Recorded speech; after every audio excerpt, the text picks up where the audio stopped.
এই ডিজিটাল সিস্টেমটা করে দিচ্ছে। এখন আমাদের লক্ষ্য ছিল 21-এর মধ্যে আমরা ডিজিটাল বাংলাদেশ গড়ে তুলবে। এখন আমরা ডিজিটাল বাংলাদেশ গড়ে তুলেছি। এখন তো সারা বাংলাদেশে ওয়াইফাই কানেকশন আছে, ব্রডব্যান্ড কানেকশন আছে, বঙ্গবন্ধু স্যাটেলাইট 1 উৎক্ষেপণ করেছি। এখন আমাদের সামনে স্মার্ট বাংলাদেশ গড়ে তোলা, সেই স্মার্ট বাংলাদেশ গড়ে তোলার ক্ষেত্রেও কাজ করছে। আর নেতৃত্বে কে আসবে না আসবে এটা তো নির্ভর করে দেশের মানুষের উপর আর দলের উপর। আমাদের ছেলে মেয়ে একটা ধরে এনে বসায় দেবো যে সে নেতা হবে, এভাবে নেতা হোক আমি চাই না।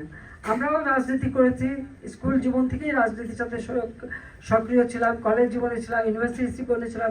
আমার বাবা তো কোনোদিন ভাবে নাই যে আমাদের আইনে আওয়ামী লীগে বসাবে বা একটা মেম্বার বানাবে বা এটা করবে, সেটা কিন্তু করেনি। আর কাজে এটা করা লাগে না। আর তাছাড়া নেতৃত্ব তো আমি বললাম যে এটা তো জনগণ ঠিক করবে, কাজে সেই আশা বা ওই ধরনের চিন্তা না করাই ভালো। ধন্যবাদ।